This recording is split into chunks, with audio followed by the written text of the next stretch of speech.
বৈষম্য বিরোধী ছাত্র আন্দোলনে রাজধানীর গুলশানে ভ্যানচালক জব্বার আলী হাওলাদারকে হত্যার চেষ্টা মামলায় অভিনেতা সিদ্দিকুর রহমান সিদ্দিকের 10 দিনের রিমান্ডে আবেদন করেছে পুলিশ।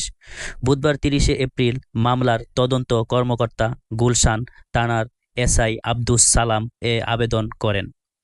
এই রিমান্ডের বিষয়ে ঢাকার চিফ মেট্রোপলিটন ম্যাজিস্ট্রেট আদালতে শুনানি হবে। এর আগে মঙ্গলবার 29 এপ্রিল বিকেলে বেইলি রোড দিয়ে যাওয়ার সময় কিছু যুবক সিদ্দিককে আটক করে। মামলার অভিযোগ থেকে জানা যায়, গত বছরের 19 জুলাই বৈষম্য বিরোধী আন্দোলনের সময় গুলশানের শাহজাদপুরে কনফিডেন্স টাওয়ারের সামনে আন্দোলনকারীদের উপর গুলি চালানো হয়। এতে জব্বার আলী হাওলাদার গুলিবিদ্ধ হন। এই ঘটনায় সাবেক প্রধানমন্ত্রী শেখ হাসিনা সহ 109 জনের বিরুদ্ধে গুলশান থানায় এই মামলা করেন ভ্যান চালক জব্বার আলী হাওলাদার।